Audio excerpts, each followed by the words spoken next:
स्तुतिभिर्देवैः सदा वन्दिता सा मां पातु सरस्वती भगवती निःशेषज्ञानव्यापहा शुक्लां ब्रह्मविचारसारपरमाद्यां जगद्व्यापिनीं वीणापुस्तकधारिणीं अभयदां जाड्यान्धकारापहां हस्ते स्फाटिकमालिकां विदधतीं पद्मासने संस्थितां वन्दे तां परमेश्वरीं भगवतीं बुद्धिप्रदां शारदाम्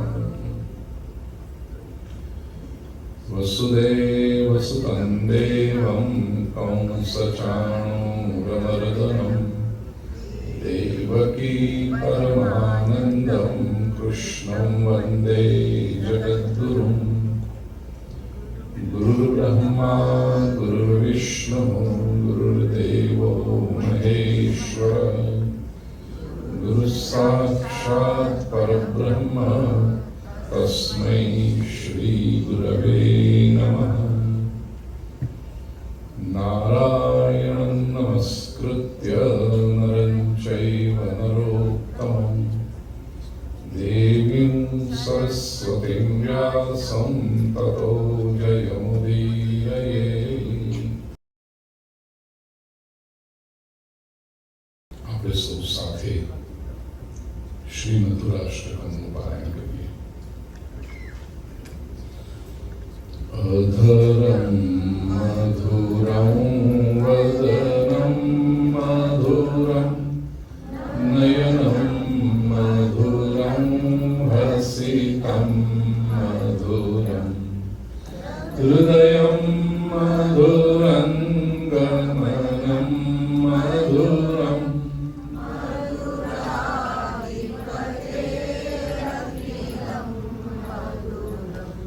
वचनं मधुरं चरितं मधुरं वसनं मधुरं वलितं मधुरं चरितं मधुरं भ्रमितं मधुरं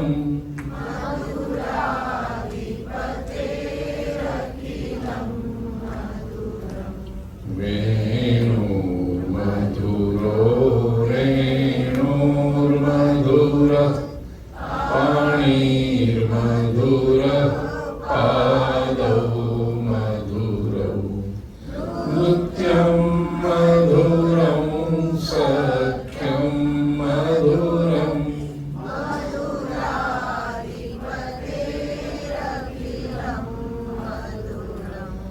गीतं मधुरं पीतं मधुरं भुक्तं मधुरं सुप्तं मधुरं रूपं मधुरं तिलकं मधुरं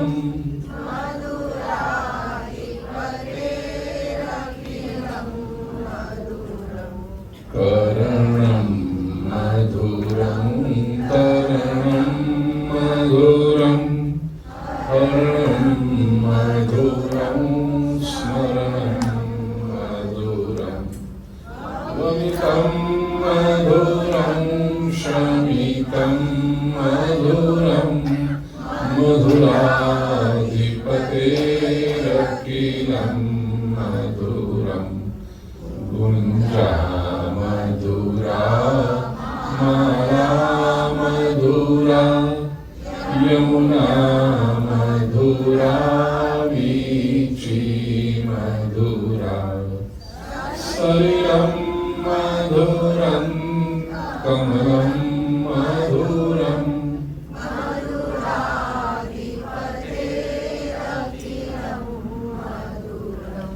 गोपी मधुरा लीला मधुरा युक्तं મધુરમ ભોક્તમ મધુરમ દૃષ્ટમ મધુરમ શિષ્ટમ મધુરમ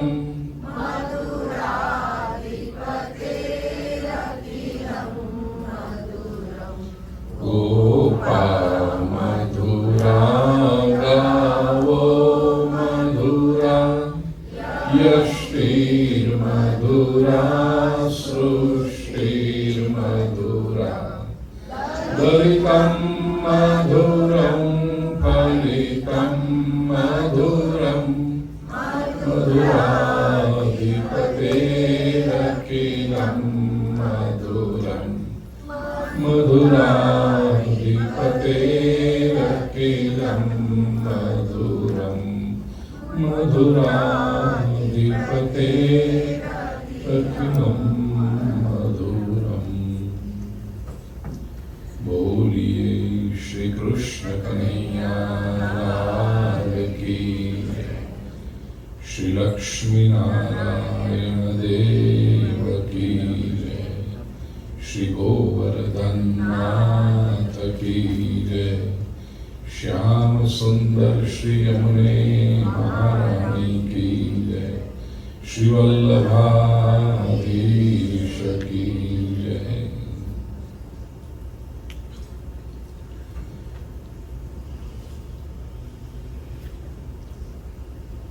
નવ પ્રકારની ભક્તિ તો શ્રીમદ ભાગવતમાં શાસ્ત્રોમાં પ્રસિદ્ધ છે, પરંતુ ભક્તિ માર્ગના આચાર્ય લોકમાનસને અને શાસ્ત્રને અત્યંત સરસ રીતે સમજી અને માનવ માત્રનું કલ્યાણ કઈ રીતે થાય એમાં સતત ચિંતન કરનારા, માર્ગદર્શન પ્રશસ્ત કરનારા એવા મહાપ્રભુજી શ્રીમદ વલ્લભાચાર્યજીએ ભક્તિનો એક નૂતન માર્ગ, મધુરા ભક્તિ,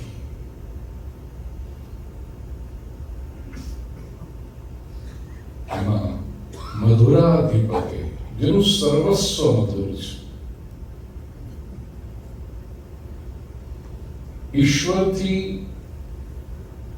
ભય પામીને ભક્તિ કરનાર દુનિયામાં ઘણા લોકો છે. ઈશ્વર પાસે કંઈક અપેક્ષા છે, કંઈક લાલચ છે, તેથી એની ભક્તિ કરનાર એ પણ મોટો વર્ગ છે.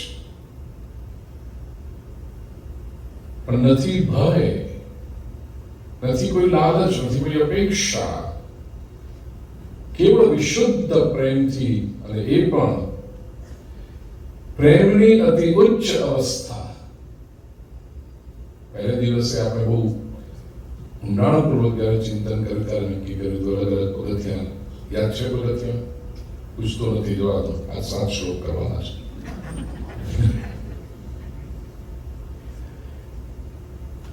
કાંતાસક્તિ,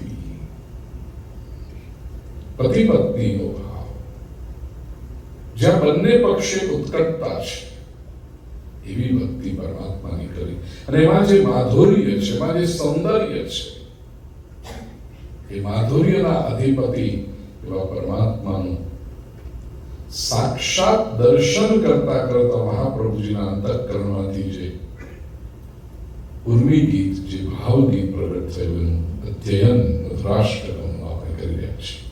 પહેલા શ્લોકનું દર્શન આપણે ગઈકાલે કર્યું, બીજા શ્લોકથી આજે કરવાનું છે, બરાબર ને? આવો બીજો શ્લોક આપણે સાથે ગાઈએ. વચનમ મધુરમ ચરિતમ મધુરમ વસનમ મધુરમ વલિતમ મધુરમ ચરિતમ મધુરમ પ્રતિતમ મધુરમ.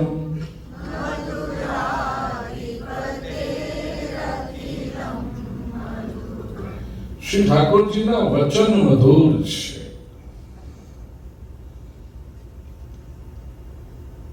ઠાકોરજીના વચન એ ષડલક્ષણ રીતે જે ભગવત્તાનું પ્રદાન કરે છે, ભગવત્તાનું પ્રમાણ છે, એવા ષડલક્ષણની દ્રષ્ટિએ પ્રભુનું વચન એ ઐશ્વર્ય છે. પરમાત્માનું વચન વ્યક્તિના પોતાના જીવનમાં ધર્મ પ્રત્યેની વફાદારી, નિષ્ઠાનું તો વર્ધન કરે જ છે, પણ સાથે પરમાત્માનું વચન પ્રભુ પ્રત્યે પ્રેમમાં અભિવૃદ્ધિ કરે છે.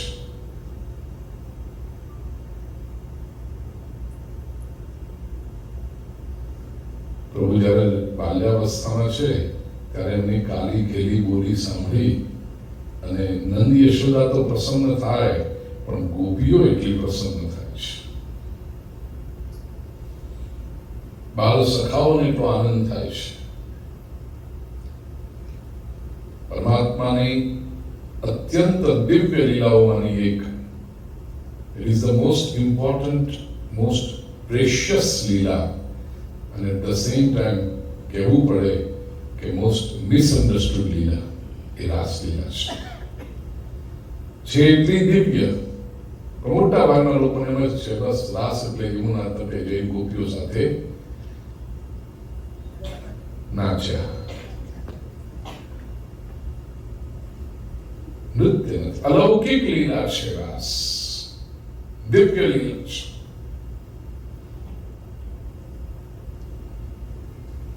પ્રભુએ જ્યારે વેણુનાદ દ્વારા સંદેશો મોકલ્યો અને ગોપીઓ દોડતી આવી છે, પોતે જે કામ કરતી તે પડતા મૂકીને આવી છે.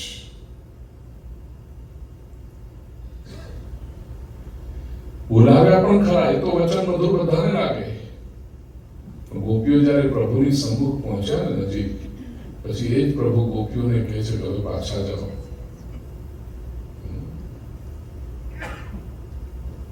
તમારે અહીંયા રહેવું ના જોઈએ, પાછા જાઓ. એ પાછા જાઓ કહેવાવાળી જે પ્રભુની ગીરા છે ને વાણી, એ પણ મધુર છે, કારણ કે એમાંથી જ આપણને પ્રણય ગીત મળે છે. કારણ કે જો પ્રભુએ ગોપીઓને એમ કહ્યું ના હોત કે તમે પાછા જાઓ અને સીધે સીધી રાસલીલાનો આરંભ કરી દીધો હોત, તો આપણને પ્રણય ગીત ન મળ્યું હોત, આપણને ગોપી ગીત ન મળ્યું હોત. તો રજન્યેશા ઘોર રૂપા ઘોર સત્વ નિષેવિતા પ્રતિયાત વ્રજમ નેહસ્થેયમ સ્ત્રીભિ સુમધ્યમા. પ્રતિયાત વ્રજમ, વ્રજમાં પાછા જતા રહો. પછી જ્યારે ગોપીઓ લઘુરાસ્વાદ અદૃશ્ય થયેલા પરમાત્માને પ્રગટ થવાની વિનંતી કરે, ત્યારે ગોપી ગીતમાં એના 8મા શ્લોકમાં પ્રભુના વચનનું મહત્તા વધારતા ગોપીઓ કહે છે, મધુરયા ગિરા વલ્ગુવાક્યયા બુધ મનોજ્ઞયા પુષ્કરે ક્ષણ. મધુરયા ગિરા, ગિરા એટલે વચન, ગિરા એટલે વાણી. પ્રભુ આપના વચન મધુર છે.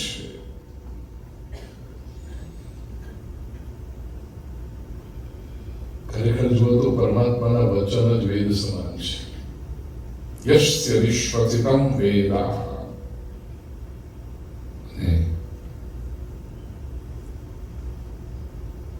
ભગવદ્ ગીતામાં જે એ પણ જે પ્રભુનું વચન છે, વચન શબ્દનો એક અર્થ થાય વાણી, વચન શબ્દનો બીજો અર્થ થાય પ્રોમિસ. એટલું થાય, હું તને વચન આપું છું. અમુક લોકોને પોતાના વચનનો મહિમા હોય, અમુક લોકો બિલકુલ ન હોય. કેટલાક લોકો કે સાંજે 4:45 મળી કે 4:05 ટકોરે આવીને ઉભા હોય, ડોરબેલ વાગે. એટલું વચનની મહિમા. અમુક લોકો કે 5 વાગે 5:15 મળીએ છીએ, 5:15 4 જણને કહ્યું હોય. એકને મેનહટનમાં કહ્યું, એકને બ્રુકલિનમાં કહ્યું, એકને સ્ટેટન આઇલેન્ડમાં કહ્યું, હું તને 5:30 મળીશ, એકને લોંગ આઇલેન્ડમાં કહ્યું હોય, અને હકીકતમાં એ 5:30 જર્સીમાં હોય. ક્યાં છે? આવું જ તું કેવી રીતે મળવાનો બધાને? એટલે વચનની વેલ્યુ જ ના. ભગવાનનું વચન મધુર છે. શ્રીમદ ભાગવતના 10મ સ્કંદના 22મા અધ્યાય ચીરહરણ લીલા વખતે પ્રભુએ ગોપીઓને વચન આપ્યું છે. 22મા અધ્યાયનો છેલ્લો શ્લોક, 27મો શ્લોક. યાતા બલાવ્રજમ સિદ્ધા મયેમારંસ્ય તક્ષપાઃ યદુદ્દિશ્ય વ્રતમિદં ચેરુરાર્યાચનો સતી. એ ગોપીજનો, જે હેતુથી તમે કાત્યાયની દેવીનું વ્રત કર્યું છે, મારી સાથે એકરૂપ થવાને માટે, એ તમારી ઈચ્છાને પરિપૂર્ણ કરીશ. વેણુનાદ કરીને તમને બોલાવીશ, તમે આવજો. આ વચન આપ્યું છે ગોપીઓ. તેથી શરદ પૂર્ણિમાની રાત્રિએ જ્યારે પ્રભુએ જેવો વેણુનાદ કર્યો ને વેણુના સૂર જે ગોપીઓને કાને પડ્યા, એ ગોપી જે કંઈ કરતી હતી એ છોડી ઊભી થઈ દોડી મારા કનૈયાએ મને બોલાવી છે. મને પ્રભુએ વચન આપ્યું હતું. દોડી છે ગોપી. ભગવદ ગીતામાં તો કેટલા બધા વચન આપ્યા છે. યુદ્ધકાળ નૈવમ પાપમ અવાપ્સ્યસી. અર્જુનને થમ છે કે હું મારા સ્વજનોને મારીશ, આ કરીશ, લોકો મારી નિંદા કરશે, મને પાપ લાગશે. કૃષ્ણ કહે છે નહીં લાગે. બીજા અધ્યાયનો 38મો શ્લોક. સુખ દુઃખે સમય કૃત્વા લાભાલાભૌ જયા જયો. બિલકુલ બીજા અધ્યાયનો 38મો શ્લોક. સુખ દુઃખે સમય કૃત્વા લાભાલાભૌ જયા જયો તતો યુદ્ધાય યુજ્યસ્વ નૈવમ પાપમ અવાપ્સ્યસી. તને પાપ નહીં લાગે. 9મા અધ્યાયમાં પ્રભુ વચન આપે છે, અનન્યાશ્ચિંતયન્તો માં. 9મા અધ્યાયનો 22મો શ્લોક. અનન્યાશ્ચિંતયન્તો માં યે જનાઃ પર્યુપાસતે તેષાં નિત્યાભિયુક્તાનાં યોગક્ષેમં વહામ્યહમ. અનન્ય ભાવથી જે મારી ભક્તિ કરે છે એનું યોગક્ષેમ હું ચલાવું છું, એનું જીવન હું ચલાવું છું. એને કદાચ જીવનમાં લાચારી નહીં કરવી પડે કોઈની, એનું કોઈ કામ નહીં અટકે. વચન આપે છે. વચનમ મધુરમ. અરે ભગવાન શ્રી કૃષ્ણનો જે અવતાર થયો છે એ પણ પુરુષો કહે છે કે ભગવાન જ્યારે મર્યાદા પુરુષોત્તમ અવતાર ધારણ કરીને આવે ને રામ સ્વરૂપે, એટલા સુંદર દેખાય છે કે પ્રભુ રામચંદ્રજી વનગમન કરતા હતા, વનમાં વિચરણ કરતા હતા. વનમાં તો વનવાસી તરીકે, તાપસ દેશ દિશેસી ઉદાસી 14 વર્ષ રામ વનવાસી. ગોસ્વામી તુલસીદાસજીના રામચરિત માનસમાં અયોધ્યા કાંડમાં કઈ કહે છે, તપસ્વીના વેશમાં, સાદા વસ્તુ એવી રીતે છે, છતાં પણ રામચંદ્રજી એટલા સુંદર દેખાય છે કે વનના ઋષિઓને પણ થયું કે અમે જો સ્ત્રી હોત અને આવા સુંદર પુરુષનો સંગ મળે તો કેટલો આનંદ થાય. હજી સમયનો અભાવ છે, નહીં તો આપણી પ્રકારની આસક્તિ છે. મહાભારતમાં વ્યાસ મહર્ષિ લખે છે, દ્રૌપદી એટલી સુંદર હતી કે દ્રૌપદીને જે સ્નાન કરાવે, વસ્ત્ર પરિધાન કરાવે, દ્રૌપદીને શૃંગાર કરાવે, એ જે દાસીઓ છે, ઓબ્વિયસલી આટલા સંસારમાં પણ જરાક આમ સુખી થાય એ મેકઅપ માટે બોલાવે, પર્સનલ અહીં આવે બધા એવા આવે એવા લોકો. હવે એવા લોકોને બોલાવે તો ઓબ્વિયસલી જે માણસ આવે, જે લેડી કે એને તો સૌંદર્યની દ્રષ્ટિ હોય ને કે શું કરીએ તો આ સુંદર લાગે. They have that sense, they have that understanding. તો રાજ મહિલા છે, રાણી છે દ્રૌપદી, એને સૌંદર્ય પ્રસાધન કરવા માટે, હેરસ્ટાઇલ કરવા માટે જે આવતી હશે, એ લોકો તો કેટલી વિચક્ષણ છે, પોતાના માર્ગના શ્રેષ્ઠ હોય છે પોતાની ફિલ્ડના. એ લોકો એ બધી દાસી અને સેવિકાઓ જ્યારે દ્રૌપદીનું સૌંદર્ય જુએ તો એમને થાય કે અમે જો પુરુષ હોત અને આવી સ્ત્રીનો સંગ કરવા મળે, આટલી સુંદર સ્ત્રીનું તમારું કેટલું ભાગ્ય કહેવાય. શાસ્ત્રોમાં તો લખ્યું છે, પ્રિય સ્વજનો, મોડર્ન સાયકોલોજીસ્ટો પણ કહે છે કે સજાતીય વ્યક્તિને જ્યારે વિજાતીય થવાનું આકર્ષણ જન્મે, એ સૌંદર્ય કેટલું શ્રેષ્ઠ હોવું જોઈએ.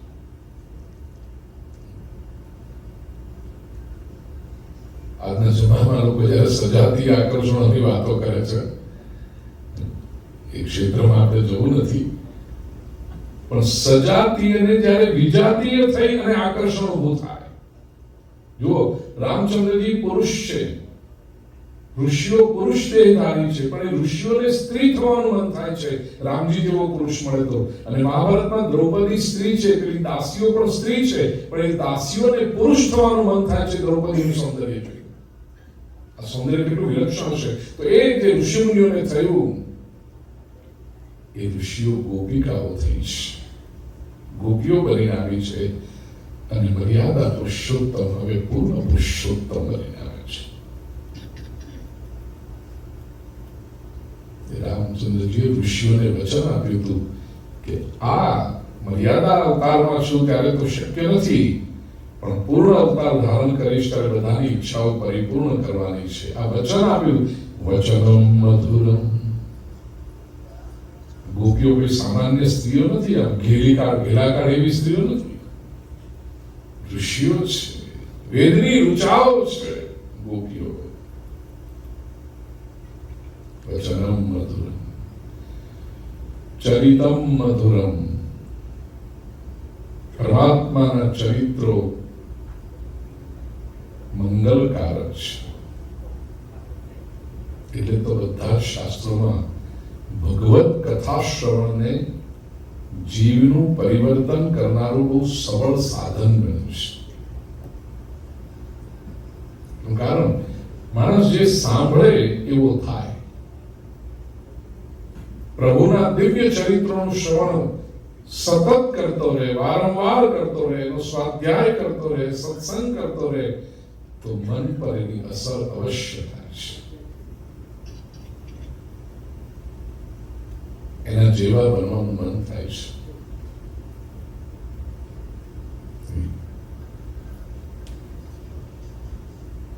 ભગવત ચરિત્ર જીવાત્માને આનંદ તો આપે છે, એના જીવનમાં રૂપાંતર કરે છે, ટ્રાન્સફોર્મેશન કરે છે.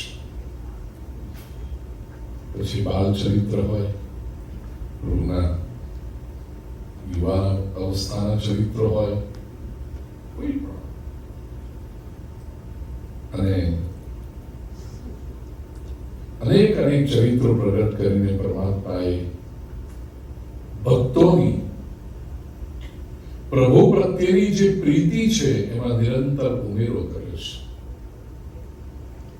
સેવા કથા રસમહો નિતરામ પિબત્વમ.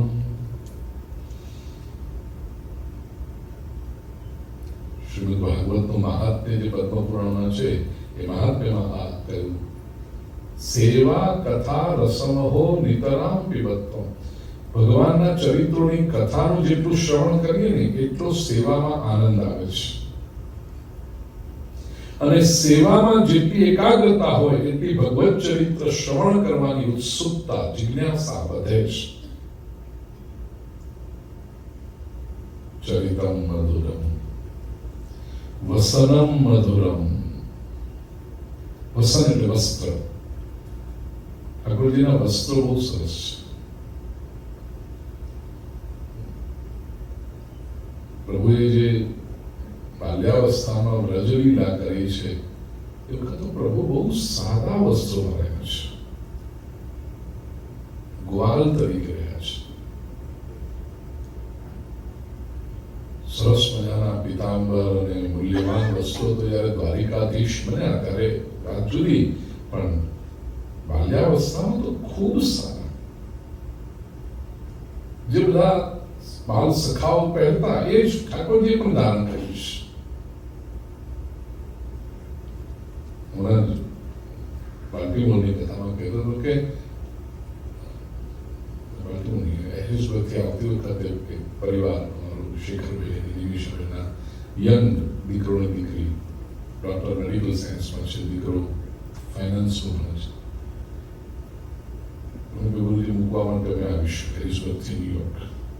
અને નવી પેઢીને ઘણા બધા પ્રશ્નો છે કે આપણે બાલકૃષ્ણની સેવા કરીએ ત્યારે ઠાકોરજીને બહુ મૂલ્યવાન વસ્ત્રો પરિધાન કરાવીએ છીએ અને બહુ સોના ચાંદી હીરા મોતીના સરસ મજાના અલંકારો ધારણ, એ આપણી ભક્તિ છે. ઠાકોરજી સ્વયં જયારે બાલ સ્વરૂપે હતા ત્યારે આવા ઠાઠ કર્યા નથી એમને. બ્રજમાં બહુ સાદાઈથી રહ્યા છે. અલંકાર શું હોય? ગુંજા પુંજા ધરણ નિચયા ચંદ્રકાલી કિરીટી. ગુંજાની માલા વાત કરું છું. ગુંજા શા માટે? ગુંજા અક્ષર ગુંજા મધુરા.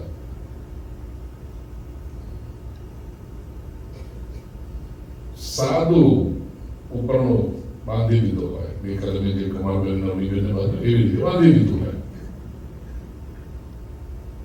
મોરપીંછ વધાવ્યું હોય. એ સહજતાથી મળી જાય, સરળતાથી મળી જાય. વસંત ઋતુ હોય ને આંબાની નવી કુંપળો ફૂટી હોય તો નવી કુંપળો લઈને લગાડી દીધી. આપણે તો ભગવાનની માલાજી સિદ્ધ કરીએ તો કેટલા સરસ એકાગ્રતાથી કરીએ છીએ. ઠાકોરજી પોતે જયારે માળાજી બેઠા ત્યારે આટલું બધું મહેનત નતા કરતા. એ તો પુષ્પો જે માર્ગમાં મળ્યા હોય એ પરોવી જે કોઈ મેચિંગ કલર ને અત્યારે તો આપણે આર્ટિસ્ટ એસ્થેટિક સેન્સ કેટલી બધી વધી ગઈ.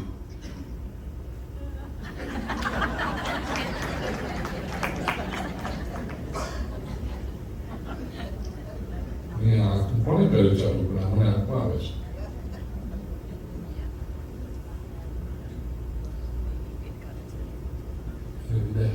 બહુ આંખમાં આવે છે.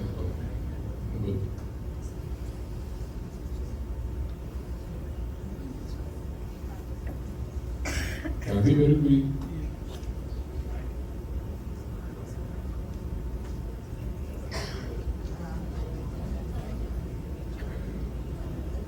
કેવું બધા સૂચતું હોય નહીં? ગમે ત્યારે કંઈક સૂચે બટન પાડી આવે.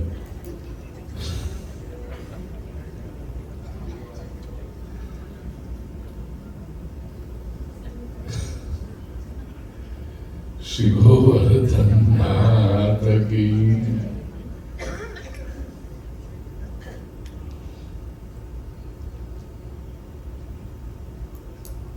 પ્રભુ બહુ સાદગીથી રહ્યા છે, પણ એ વસન મધુર છે. વસનમ મધુરમ.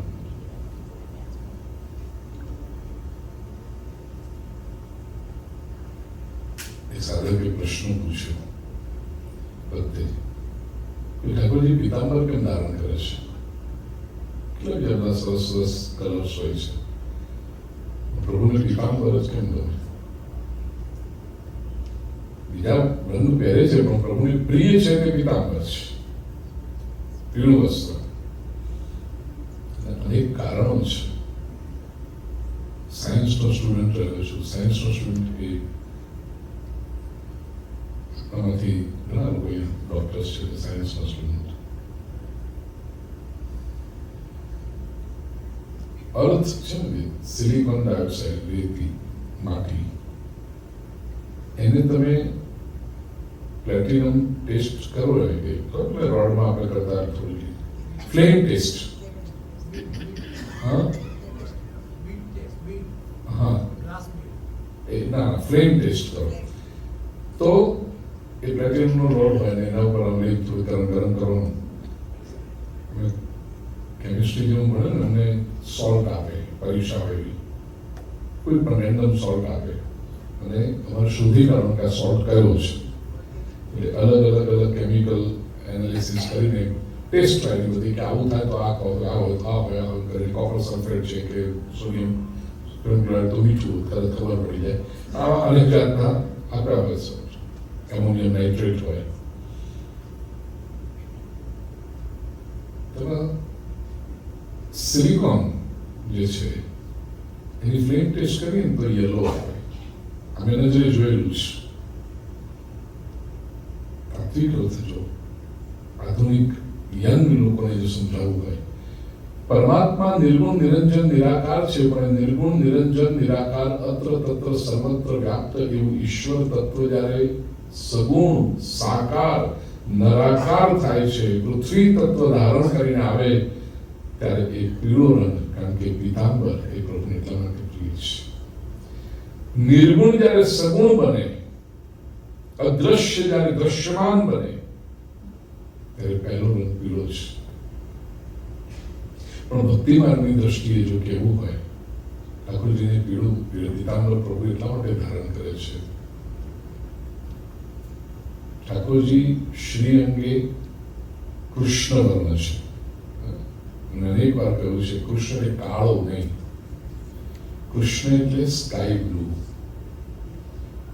પ્રભુના શ્રી અંગનો જે વર્ણ છે ને સ્કાય બ્લુ કલરનો છે.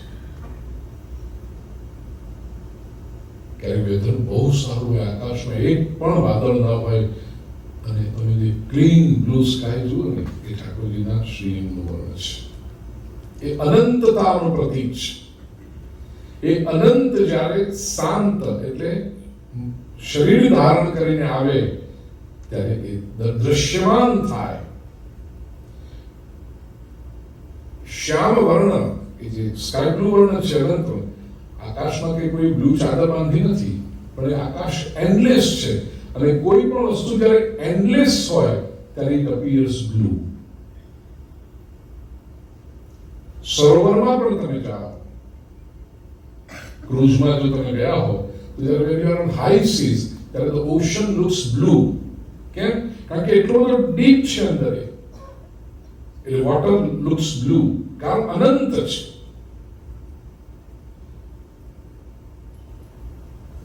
નીલ વર્ણ એ અનંતતાનો વર્ણ છે. એ અનંત જ્યારે શાંત બને અમર્યાદ જ્યારે મર્યાદિત શરીર ધારણ કરીને આવે ત્યારે એ પીળું પીતાંબર કારણ કે પીળું છે એ અર્થ છે દેખાય છે આકાર છે. પણ ભક્તિ માર્ગની દ્રષ્ટિએ જોઈએ તો બીજું કારણ ભગવાનનું શ્રી અંગ સ્કાય બ્લુ છે નીલ વર્ણ છે. રાધાજીનું શ્રી અંગ પીળાશ પડતું છે. રાધાજી પણ અત્યંત સુંદર છે પણ રાધાજીની ત્વચાનો વર્ણ થોડું ગોલ્ડન યલોઇશ હ્યુ જેને કહેવાય એવા છે. અને તેથી રાધાજીનું સતત સ્મરણ રહે રાધાજી સાથેની એકાત્મતા અનુભવાય માટે ઠાકોરજી નિરંતર પીતાંબર ધારણ કરે છે. વસનમ મધુરમ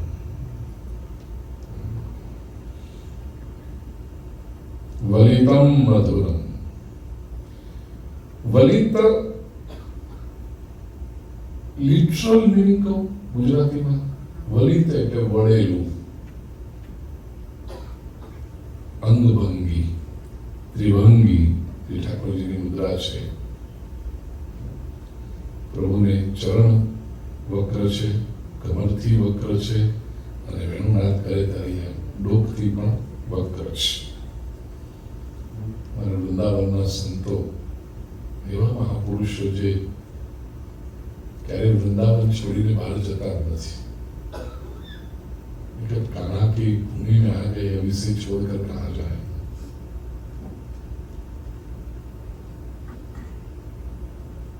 तपस्वी महापुरुषों પાસે પણ સાંભળ્યું છે બીજા ખૂબ જ્ઞાની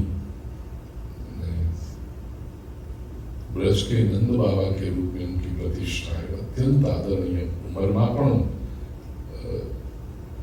ज्येष्ठ रमण रेती पूज्य गुरु शमानंदजी महाराज खूब स्नेह राखे मारी साथे। जયારે વાત કરતા હોય ને ક્યારેક બહુ જ ભાવાવેશમાં આવી જાય ને ત્યારે ભગવાન કૃષ્ણનું વર્ણન કરતા હોય કે હમારી वो टेढ़ी टांग वाला, वो ભાવથી કે हमारी वो टेढ़ी टांग वाला, અને તો શબ્દોમાં એમ પણ કે हमारा डार्लिंग।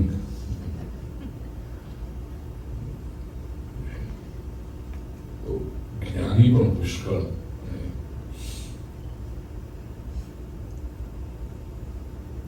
त्रिभंगी वलितम मधुरम।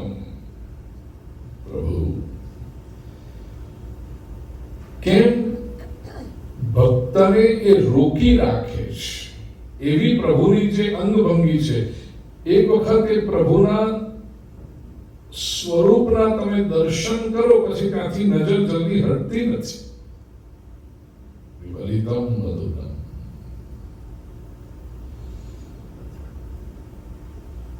ચરિતમ મધુરમ। પ્રભુનું જે ચાલવાનું છે એ અતિ મધુર છે। પ્રભુએ જ્યારથી રીંગણ લીલા શરૂ કરીને, હવે તમને ખબર છે શબ્દ રીંગણ લીલા, ઘૂંટણીએ જે ચાલે, બાખોડિયા ભરે, ત્યારથી પ્રભુનું ચલન જે છે બહુ જ મધુર છે।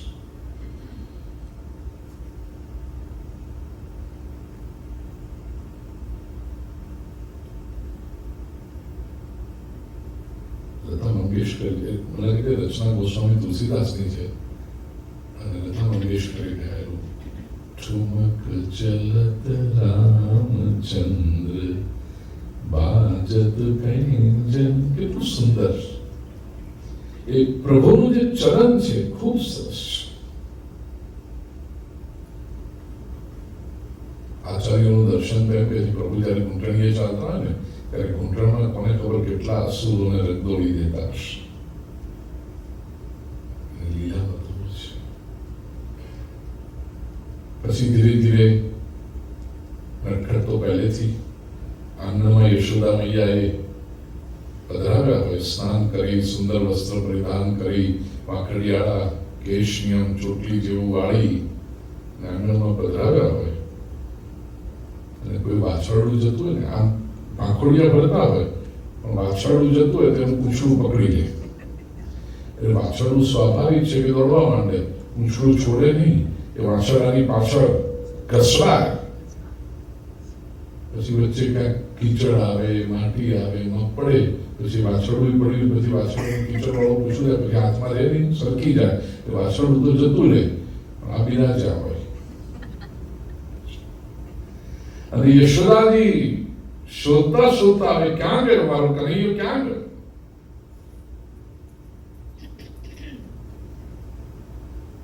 નાઈ ધોઈને માતાએ જે સુંદર વસ્ત્રો પરિધાન કરાવ્યા છે એ તો વસંત સુંદર છે, એમનું ચલન જવાનું પણ સુંદર છે, પણ આ રીતનું એ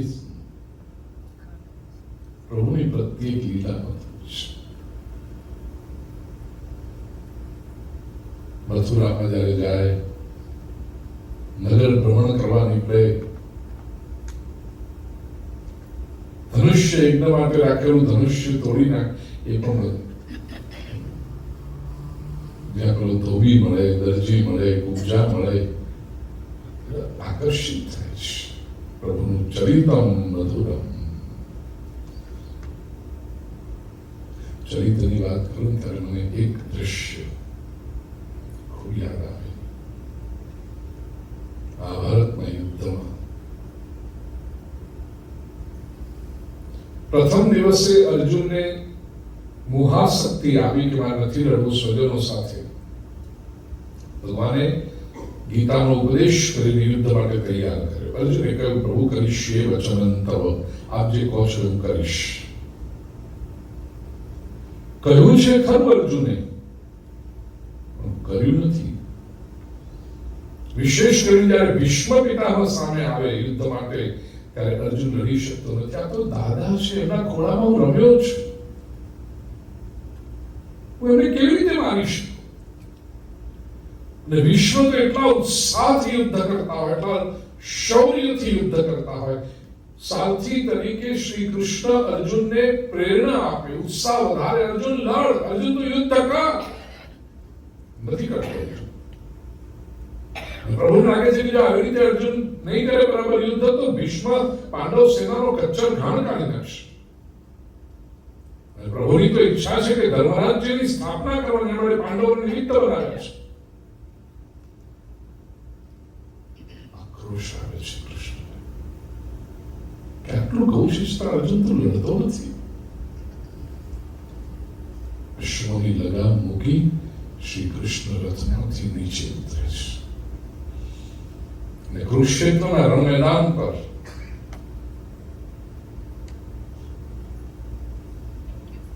કોઈ રથનું પૈડું પડ્યું હોય, એ રથનું પૈડું લઈ અને શ્રી કૃષ્ણ ભીષ્મને મારવા માટે જાય છે. ભગવાને યુદ્ધ પહેલા પ્રતિજ્ઞા કરી હતી કે હું શસ્ત્ર ધારણ નહીં કરું. ભીષ્મ પિતામહને જ્યારે ખબર પડી કે કૃષ્ણે આવી પ્રતિજ્ઞા કરી છે, ત્યારે ભીષ્મે પ્રતિજ્ઞા કરી કે હું ભગવાનના હાથમાં શસ્ત્ર ધારણ કરાવીશ. બોલો, બેમાંથી એકની પ્રતિજ્ઞા સાચી થાય. પ્રભુ જ્યારે રથનું પૈડું લઈને ભીષ્મની સામે જાય છે, ત્યારે ભીષ્મ તો કહે છે, વાહ પ્રભુ, જય હો, સાધુ સાધુ, પધારો પ્રભુ.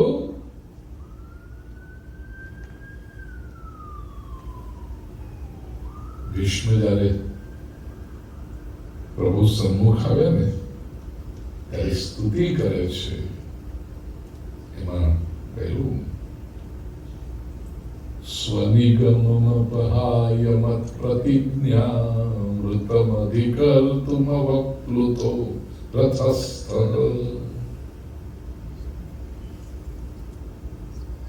શ્રીમદ ભાગવતના પ્રથમ સ્કંદના 9મા અધ્યાયનો 37મો શ્લોક. ભીષ્મની સ્તુતિ ભગવાનને. સ્વનિગમમ અપહાય મત પ્રતિજ્ઞા, પોતાનું નિગમ અને પ્રતિજ્ઞા છોડીને મત પ્રતિજ્ઞા મૃતમ અધિકર્તુમ, મારી પ્રતિજ્ઞાને સાચી કરવા માટે પ્રભુ ધૃતરથ ચરણોપ્યયા ચલદ ગો હરિરિવ ગંતુમિહ. જાણે કોઈ સિંહ હાથીને મારવા માટે આવતો હોય, એવી રીતે પ્રભુ આપણને મારવા માટે આવી રહ્યા હતા. એ જે પ્રભુ ચાલ્યા છે ને, અર્જુનને થયું પ્રભુ શા માટે છે? પ્રભુએ તો ના પાડી હતી, વચન લીધું હતું કે હું શસ્ત્ર ધારણ નહીં કરું, અને છતાં પ્રભુ મારવા માટે જાય છે. કેમ?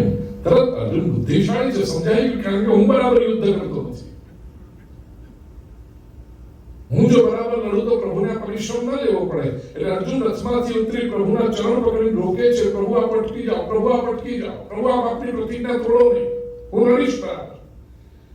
ભગવાન એટલા વેગથી જઈ રહ્યા છે કે અર્જુન 10 ડગલા સુધી ખસડાય છે. અર્જુન કોઈ નાનો બાળક નહોતો. He was a well built man. યોદ્ધો જ. એ જ્યારે પગ પકડે અને 10 ડગલા સુધી ઘસડાય, ત્યારે ભગવાનની જે ચલનની ગતિ હશે, કેવી હશે વિચાર કરો. કેટલા વેગથી પ્રભુ કેતા જતા હશે.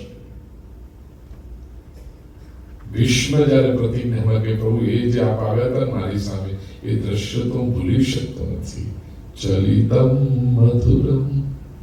એટલે બાળ લીલાથી શરૂ કરીને છેક મોટા થયા ત્યાં સુધી જે ભક્તોને જે રીતે અનુભૂતિ થઈ છે, ચલિતમ મધુરમ, ભ્રમિતમ મધુરમ. ભ્રમિતમના પણ બે અર્થ. એક ભ્રમિતમ એટલે ભ્રમણ કરવું, જે ચરિતમાં આવી જાય, વિચરણ કરવું, એ ભ્રમિતમ મધુરમ. અને બીજું ભ્રમ ઉભો કરવો, ઇલ્યુઝન ઉભું કરવું.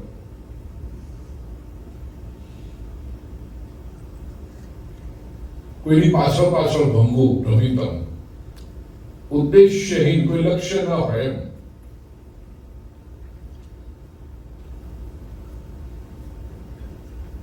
જુઓ, તમે સવારે 9 વાગે ઓફિસે પહોંચવાનું હોય ને 8:15 ઘરેથી નીકળો ને, એને ભ્રમિતમ ન કહેવાય. પણ તમારી એક મિનિટ મહત્વની છે. તમે ચાલતા જતા હો કે ગાડીમાં જતા, જરાક એક સિગ્નલ મળે તમને થાય કે મોડા પડશે, પણ તમે સાંજના 8, 8:30 વાગે જમી કરી પછી એમના નેબરહુડમાં આંટો મારવા નીકળ્યા હો, તેમાં તમારે હોય છે કે આટલા વાગે અહીંયા પહોંચી જવું છે. મિત્ર સાથે કે હસબન્ડ સાથે કે વાઈફ સાથે આમ નીકળ્યા હોય, કઈ બાજુ ચાલ આજે આ બ્લોકમાં આંટો મારી, આજે આ બ્લોકમાં આંટો મારી, ચક્કર મારી પાછું આવવાનું છે ઘરે જ. એને ભ્રમિતમ કહેવાય, એ ભ્રમણ છે. એમાં કદાચ કોઈ મળી બી જાય તો 5 મિનિટ ઉભા રહીને ગપ્પા માર્યા, બધું જ કર્યું, ઉતાવળ નથી, કઈ સ્ટ્રેસ નથી. એને ભ્રમિતમ કહેવાય. પરમાત્માનું ભ્રમણ. પ્રભુ ક્યાં ફરે છે? ભગવાન પોતે કહે છે, શ્રીમદ ભાગવતના 11મા સ્કંદ, જેનું નામ છે मुक्ति लीला. प्रिय स्वजनों, जीवन में ऐसे अवसर बार बार नहीं आते. एक बात आपने कहूं, 7 દિવસની ભાગવતની કથા આપણે અનેક વખત સાંભળી હશે, પણ મોટે ભાગે એવું થાય કે કથામાં જે 7 દિવસનો સમય હોય મર્યાદિત, દશમ સ્કંદ ને સુદામાની કથા કહેતા કહેતા 7 દાડા પૂરા થઈ જાય. 11મો સ્કંદ જે મુક્તિ લીલા છે, એનું રહસ્ય, એનું જે તત્વજ્ઞાન છે, એનું સૌંદર્ય છે, એમાં ભક્તિ છે, યોગ છે, બધું જ છે. બની શકે તેનું અધ્યયન કરજો, ક્યારેક એનો લાભ લેજો. શરૂઆતમાં નવ યોગેશ્વરોનો સંવાદ, પછી મહત્વનો જે શરૂ થાય છે, આ નવ યોગેશ્વરનો સંવાદ પણ બહુ સરસ છે. અવધૂત ચરિત્ર છે, દત્તાત્રેયના અવધૂતના 24 ગુરુઓનું વર્ણન છે. એટલું નહીં, બ્રહ્માજી આવીને શ્રી ઠાકોરજીને વિનંતી કરે છે, પ્રભુ આપણે આ ભૂતળ પર આવ્યાને 125 વર્ષ થયા. હવે આપની જે લીલા કાર્ય હતું એ સરસ રીતે બધી લીલાઓ સંપન્ન થઈ છે. હવે આપ નિજ ધામમાં પધારો પ્રભુ. પ્રભુ કહે છે ભલે આવું.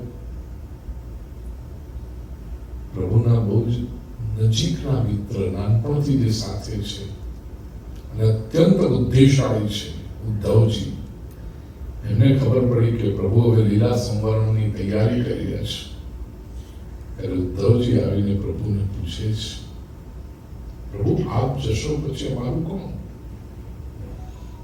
અમને જો કોઈ જીવનનું માર્ગદર્શન જોઈતું હોય, કઈ પ્રશ્ન ઉભો થાય, અમે કોને પૂછીશું, અમે શું કરશું? એ પછી જે ઉદ્ધવે પ્રશ્નો પૂછ્યા છે, સ્વયં પરમાત્મા જે ઉત્તર આપે છે. 11મો સ્કંદ મુક્તિ લીલા.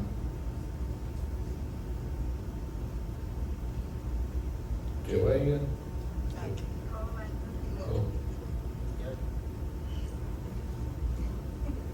આવ્યું છે તો કહું, 23 થી 29 જુલાઈ 7 દિવસ કેવળ મુક્તિ લીલા શ્રીમદ ભાગવતના 11મા સ્કંદ ઉપર સાંજના 5 થી 8 પ્રવચન કરવાનું છું મારા વર્ષાબેન અને પરેશભાઈ ધારિયાને ત્યાં.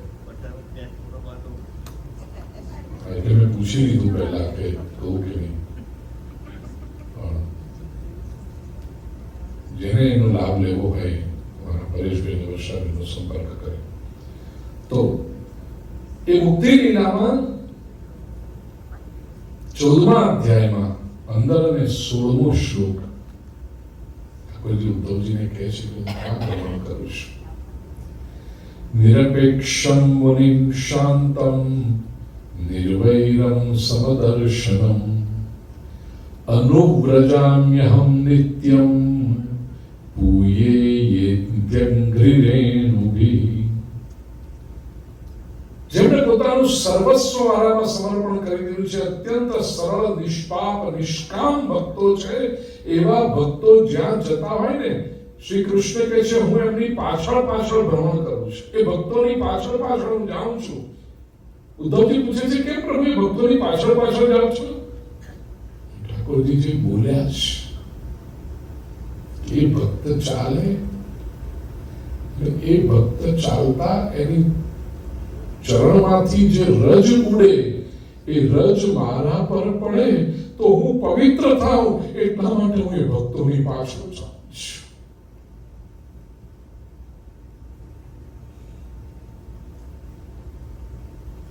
વિચાર કરો, ઈશ્વર કે આ મારું ભ્રમણ. આપણે બધા તલસતા હોઈએ કે ઠાકોરજીની ચરણ રજ આપણને પ્રાપ્ત થાય, અને ભગવાન કહે છે કે આવા ભક્તોની ચરણ રજ પ્રાપ્ત કરવા માટે હું અનુવ્રજામી, હું એમની પાછળ પાછળ જાઉં છું.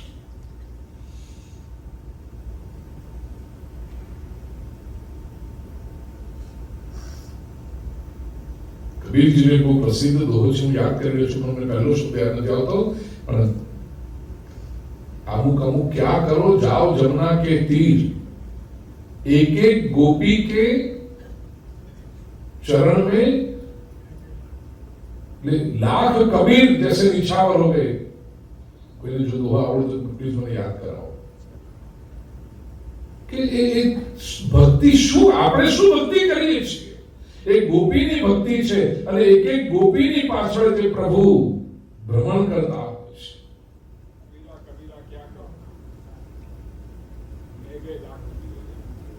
हाँ, एक एक गोपी के चरण लाख.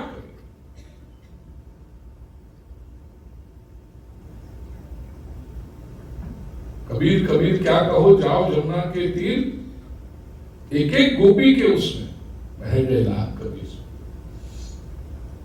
કારણ કે એની પાછળ શ્રી ઠાકોરજી અનુવ્રજા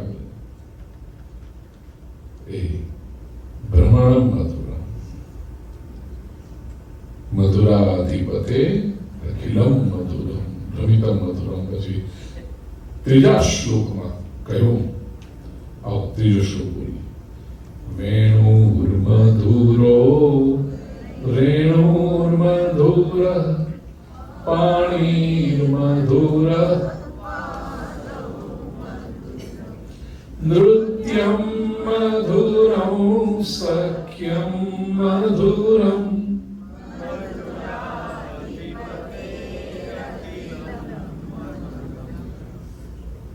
વેણુર્મધુર. પ્રિય સ્વજનો, આ એક જ પદ છે ને, આટલું જ ખાલી, એના ઉપર ઓછામાં ઓછા 5 દિવસ પ્રવચન થઈ શકે. પણ હું નહીં કરું એની ચિંતા નહીં કરું, અને કરીશ તો ભવિષ્યમાં કરીશ, આજે તો નહીં જ કરું. વ્રજના 3 તત્વો ઠાકોરજીને અત્યંત પ્રિય છે, વેણુ, રેણુ અને ધેનુ. વેણુ વાંસળી, રેણુ રજ અને ધેનુ ગાય. પહેલા બે તો મહાપ્રભુજીએ કહી દીધા, વેણુર્મધુર રેણુર્મધુર. વેણુ પ્રભુની સંગીની છે. 16,000 रानियां तो बाद में हुई, अष्टपटरानियां बाद में हुई. राधा जी पण, लेकिन उससे भी, क्योंकि राधा जी भी वियोग है. वेणु तो हमेशा ठाकुर के साथ रहती ब्रज लीलाओं में.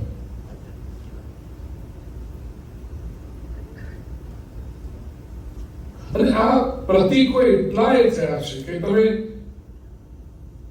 એક કોરા કાગળ ઉપર માત્ર મોરપીંછ અને વાંસળી પધરાવો, બીજું કશું જ ન હોય તો તરત તમને કૃષ્ણની યાદ આવે. અને ભગવાનનું અત્યંત સ્વરૂપ સુંદર હોય, સરસ મજાના વસ્ત્ર અલંકાર ધારણ કરાવ્યા હોય, પણ જો વાંસળી ન હોય ને મોરપીંછ ન હોય તો પૂછો કયું સ્વરૂપ છે, ક્યાં ભગવાન છે? એ જ સ્વરૂપને જેવી તમે વાંસળી પધરાવી, મોરપંથ હો, આ તમારો ખરી ગયો. વેણુર મધુર. અને વેણુ શા માટે મધુર ના હોય? જેના અધર મધુર છે, બહુ ડિટેલમાં આપણે જોયું, એ મધુર અધરનો સ્પર્શ સતત જેને થઈ રહ્યો છે, એ વેણુ મધુર ના હોય.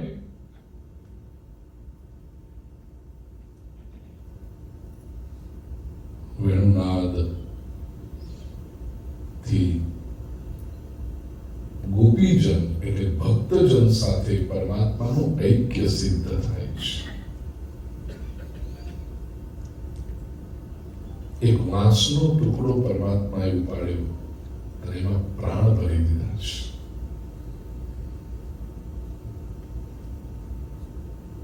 ગોપીઓ તો ઘણી વખતે વાત પૂછે છે, એ વેણુ એવું તે શું કર્યું? તે કૃષ્ણને પ્રેમ તો અમે પણ કરીએ છીએ, પણ તને જેવું સાનિધ્ય પ્રાપ્ત થાય છે એવું અમને મળતું નથી. તું કોણ તપસ્યા કીન? તે કઈ એવી તપસ્યા કરે? વાંસળી કહે છે, તપસ્યામાં કષ્ટ સહન કરવાનું હોય છે. મેં જે કષ્ટ સહન કર્યા, વાંસની અંદરથી જે પેલો સફેદ ભાગ બધો કાઢી લીધો, એમાં છિદ્ર પાડ્યા, એને તપાવ્યું, ઠંડી ગરમી સહન કર્યા, અને છતાં હું પહેલી વાત તો તૂટી ન ગઈ, અને બીજું ક્યારે મેં કટુતા કડવાશ પ્રગટ ન કરી, તેથી ઠાકોરજીએ મને અધરુષ્ટ પધરાવી છે. તમે જો જે માણસના જીવનમાં બહુ એડવર્સિટી આવે, બહુ ચેલેન્જીસ આવે, બહુ તકલીફો આવે ને, એ કાં તો તૂટી જાય, વિખરાઈ જાય, વ્યસનોનો ગુલામ થઈ જાય, અથવા તો ડિપ્રેશનમાં જતો રહે. આપણા તો નસીબ જ આવે છે, મને કઈ સીધું થતું જ નથી ને, જે કઈ કરી બધું ઊંધું જ પડે છે.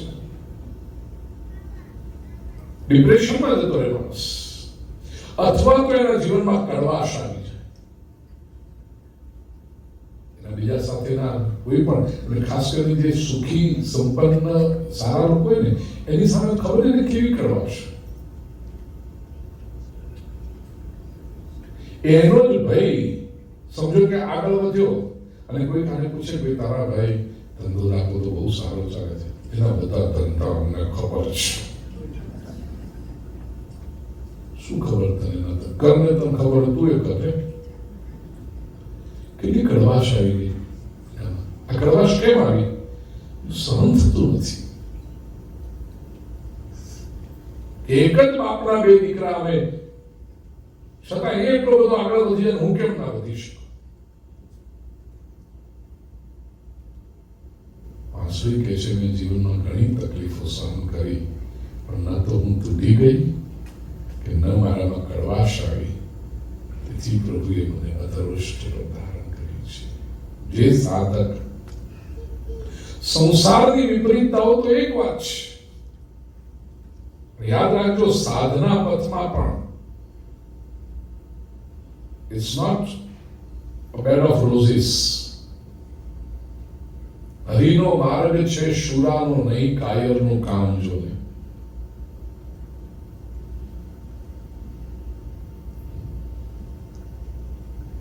આ કોઈ ભક્ત કવિએ કહ્યું, હરિનો માર્ગ છે શુરાનો નહીં, કાયરનું કામ જોને. કઠોપનિષદમાં યમરાજા નચિકેતાને ઉપદેશ કરે ત્યારે યમરાજા કહે છે, શુરસ્ય ધારા નિશિતા દુરત્યયા દુર્ગમ પથં સત્કવયો વદંતી. ખાંડાની ધાર પર ચાલવા જેવું કામ છે. ઉપાસના કરવી, ભક્તિ કરવી એટલે એ કેવળ લીઝર એક્ટિવિટી નથી, પાસ ટાઈમ એક્ટિવિટી નથી, જેને લક્ષ્ય સિદ્ધ કરવું છે અને ગોલ લઈને ચાલે છે કે મારે આ જીવનની અંદર આ શરીરમાં રહીને આ આંખોથી પરમાત્માનો સાક્ષાત્કાર કરવો છે. માર્ગ અઘરો છે, ઘણું બધું જતું કરવું પડે છે, પ્રાયોરિટીઝ રાઈટ સેટ કરવી પડે છે.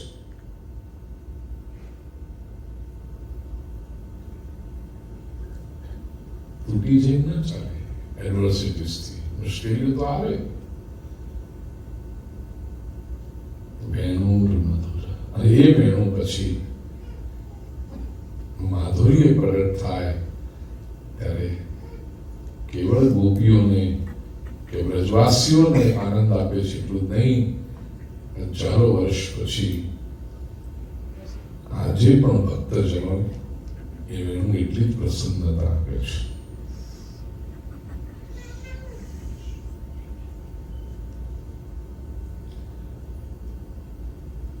વેણુમાં બીજી એક વસ્તુ છે,